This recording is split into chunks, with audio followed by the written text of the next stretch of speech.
Earlier this week, I watched a pretty interesting podcast. There was a famous artist. If I mentioned his name, you would know who I was talking about.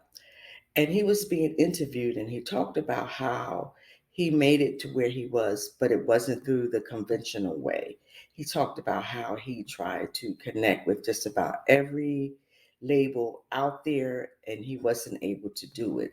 And he was just saying how sometimes it's okay to do things sort of out of the ordinary or not necessarily the conventional way.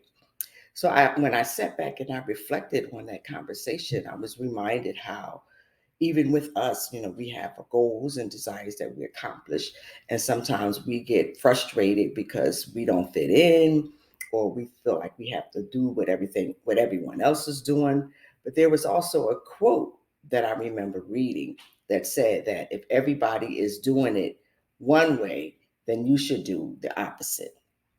And I began to think on that. So it's okay to not do things like everybody else. It's okay to not fit in. Now, don't misunderstand me.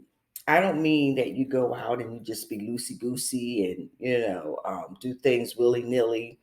um, you better believe he had a plan. He worked on his craft. He developed his craft. And I'm sure he had a community of people that was supporting him and encouraging him and kind of leading and guiding him throughout that process.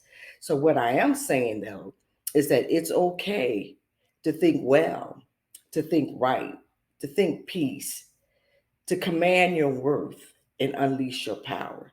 So, that dream or whatever that thing is that you're desiring to accomplish in 2023, it's okay if it goes against the grain. It's okay if you're not doing it like everybody else. Trust the process and trust the way that you're being led because in the end, you will end up right where you're supposed to be.